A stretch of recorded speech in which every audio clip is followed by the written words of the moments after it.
अब तीसरी चीज़ जो सबसे महत्वपूर्ण है वो है कम्युनिकेशन।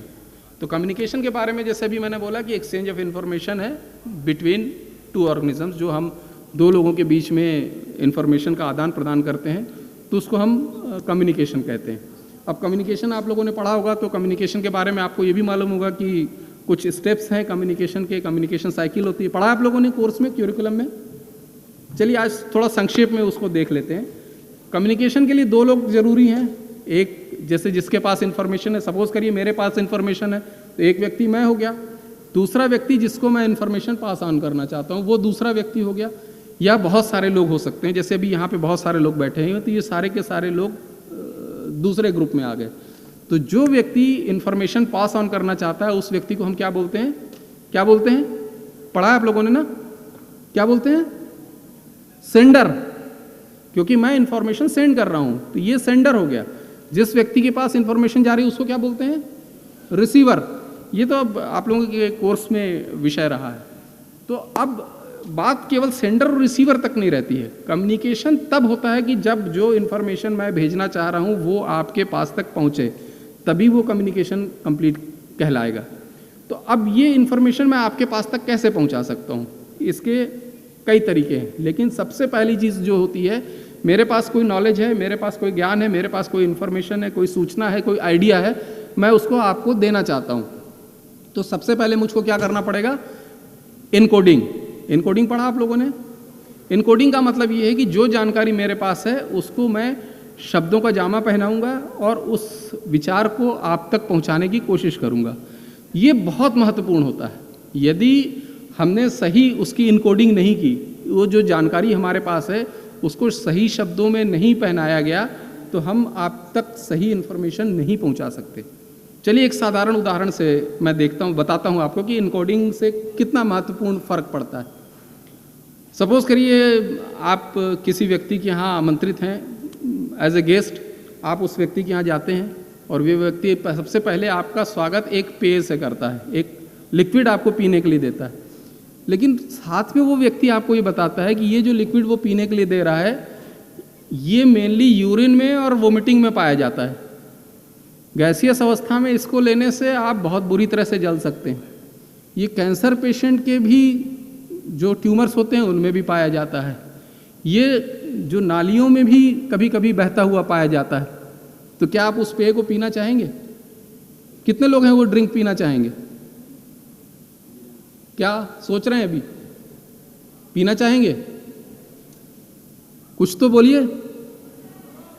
नो। चलिए ठीक। हम क्यों नहीं पीना चाहेंगे? क्योंकि ये जो है इनकोडिंग ये गलत हुई। इनकोडिंग गलत हुई का मतलब क्या? वो व्यक्ति जो बात कर रहा है वो किस पेय की बात कर रहा है मालूम है आपको? वो व्यक्ति सिर्फ पानी की बात कर रहा है। वो सादा पानी आपको पीने के लिए दे रहा है, लेकिन उसने इनकोडिंग गलत की। उसने बताया कि साहब यूरिन में पाया जाता है, वोमिटिंग पाता है। यूरिन और वोमिटिंग में पाया जाता है, पानी नाली में भी पाया जाता है, गैसियस अवस्था में भाप में आप उससे जल भी सकते हैं। तो बिल्कुल सही बात है, लेकिन उसने जो पानी आपको देना था उसकी जगह उसको इनकोडिंग मैसेज को गलत किया। तो गलत मैसेज जाने से आपके पास सूचना गलत पहुंची और आपने उसको पीने से मना कर दिया। तो इनकोडिंग बहुत महत्वपूर्ण है कि जो बात हम बताना चाहते हैं, जो बात हम सामने अगर रोगी तक पहुंचाना चाहते हैं, तो उसको सही शब्दों का चयन करें और प्रॉपर इनकोडिंग के बाद ही उसको हम वहाँ पर प्रस्तुत करें, तभी हम सही ढंग से उस चीज़ को प्रस्तुत कर सकते हैं। अब इनकोडिंग के बाद ये जो हमारा संदेश है ये आप तक कैसे पहुँचे? तो इसके पहुँचने के 2-3 तरीके हो सकते हैं। सबसे महत्वपूर्ण तो है जो जिन तरीकों से पहुँचता है उसको हम कहते हैं चैनल्स। तो क्या चैनल्स हो सकते हैं? चैनल्स बहुत सारे हो सकते हैं। जैसे अभी ये मैं एक माइक से बोल रहा हूँ, ये भी एक चैनल है। आप मोबाइल से किसी को कोई इन्फॉर्मेशन देते हैं, व्हाट्सएप पे मैसेज भेजते हैं, फेसबुक पे चैटिंग करते हैं, वीडियो कॉल करते हैं, अगर रेडियो पे प्रसारण कर सकते हैं, टीवी पे प्रसारण कर सकते हैं। ये सब डिफरेंट चैनल्स हैं। इंटरनेट है, यूट्यूब है, बहुत सारे तरीकों से आप डिफरेंट चैनल से अपना इन्फॉर्मेशन दूसरे व्यक्ति तक पहुंचा सकते हैं, या जो भी संदेश आप देना चाहते हैं वो दूसरे व्यक्ति तक दे सकते हैं। अब समस्या क्या हो गई है? जितनी ज़्यादा टेक्नोलॉजी हावी हो गई है तो हम फेस टू फेस कम्युनिकेशन के बजाय फेसबुक कम्युनिकेशन करने लगे।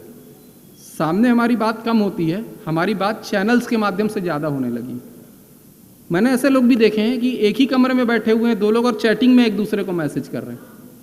आप लोगों के में शायद ऐसे मित्र होंगे जो आस पास बगल में बैठ के भी चैटिंग में बात करते हैं। फेस टू फेस बात नहीं करते हैं। और उसमें क्या होता है कि कई बार हो सकता है कि आपका मैसेज गलत टाइप हो जाए, हो सकता है नेटवर्क ख़राब हो तो संदेश पहुँचे नहीं, या हो सकता है कि बहुत सारे हम आगे देखते हैं कि कम्युनिकेशन बैरियर्स हो सकते हैं जिनके कारण वो संदेश आपका सही ढंग से पहुँच नहीं पाए सामने वाले व्यक्ति तक। तो कोशिश हमको ये करना है कि यदि हम फेस टू फेस कम्युनिकेशन कर सकते हैं तो वो सबसे अच्छा तरीका है। यदि वो नहीं हो सकता है तब हमको डिफरेंट चैनल्स का उपयोग करना है, लेकिन अगर हम चैनल्स का उपयोग करते हैं तो हमको चैनल की सही होने का भी ध्यान रखना पड़ेगा कि वो पूरी तरह से सही ढंग से काम कर रहा है कि नहीं। अब ये एक संदेश था मेरे पास, मैंने उसको इनकोड किया, मैंने उसको किसी चैनल के माध्यम से आप तक पहुंचा दिया। अब आप कहलाते हो रिसीवर, क्योंकि आप रिसीविंग एंड पे हैं जहां पर आप उस संदेश को, इन्फॉर्मेशन को रिसीव कर रहे हो। अब रिसीव करने के बाद क्या होगा कि आप उस संदेश को डीकोड करोगे समझने के पहले। ये कहलाता है डीकोडिंग। सेंडर ने किया एनकोडिंग, रिसीवर करेगा डीकोडिंग। जब डीकोड आप करोगे तब आपको वो संदेश का अर्थ समझ में आएगा। अब सारा ही प्रॉब्लम यहाँ पर दो लेवल पे प्रॉब्लम होती है। पहली बात तो सेंडर का स्तर इतना अच्छा नहीं होता कि वो इनकोडिंग प्रॉपर कर पाए, और दूसरी बात क्या होती है कि रिसीवर का स्तर उतना अच्छा नहीं होता कि वो डीकोड प्रॉपर कर पाए। तो यदि आप उस संदेश को प्रॉपर डीकोड नहीं कर पा रहे हैं तो आप उस चीज़ को समझ नहीं पाएंगे। और डीकोड क्या होता है? डीकोड आप अपनी बुद्धि से करते हैं, आप अपने स्तर पर करते हैं। भगवान कृष्ण ने जब गीता कही थी तो अर्जुन से उनका कहने का तात्पर्य एक ही रहा होगा, लेकिन आपको ये जान के आश्चर्य होगा कि दुनिया में एकमात्र ग्रंथ ऐसा है जिसकी सबसे ज़्यादा टीकाएं, हजारों टीकाएं उपलब्ध हैं बाजार में। तो क्या भगवान का कहने का 1000 मतलब तो रहा नहीं होगा, उनका बात का तो एक ही अर्थ रहा होगा। तो 1000 टीकाएं क्यों उपलब्ध है? 1000 टीका इसलिए हैं कि हजारों व्यक्तियों ने उस बात का अपनी अपनी बुद्धि के हिसाब से उसका अर्थ निकाला, अपनी अपनी बुद्धि से डीकोड कर लिया। तो डीकोडिंग रिसीवर के एंड पर होती है, वो रिसीवर अपनी बुद्धि और अपनी प्रोग्रामिंग से उस मैसेज को डिकोड करने की कोशिश करता है। तो हमको ये भी सोचना है कि हम जो डिकोड कर रहे हैं वो हमारी प्रोग्रामिंग के कारण तो नहीं कर रहे हैं, या जैसा पहले हमको तो सिखाया गया है, बताया गया है, उसके कारण तो हम मैसेज को डिकोड नहीं कर रहे हैं। और ये जो सेंडर होता है उसको भी ये देखना जरूरी होता है कि जो सामने वाला व्यक्ति है रिसीवर, उसकी बुद्धि का स्तर क्या है, वो जो मैसेज मैं दे रहा हूँ वो उसको डिकोड कर पाएगा या नहीं कर पाएगा।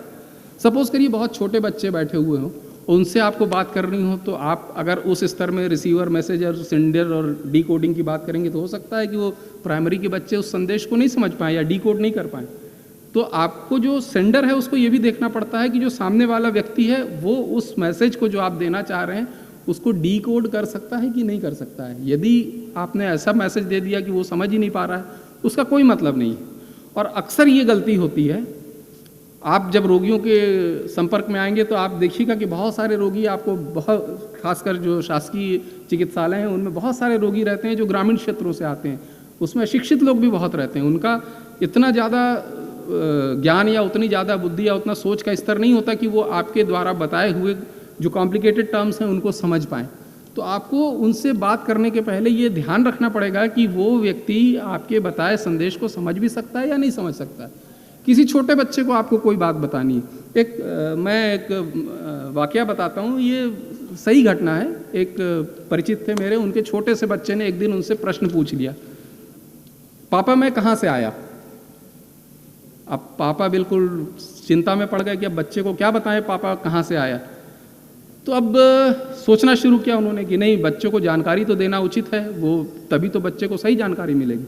उन्होंने बहुत सोचा समझा, अध्ययन किया, काफ़ी लोगों से बात की, चर्चा की, फिर उसके बाद सोच समझ के जो उन्होंने एक उत्तर बनाया, गहरी सांस लेके आधे घंटे तक बच्चे को समझाया उन्होंने, पूरी बायोलॉजी समझा दी बच्चे को।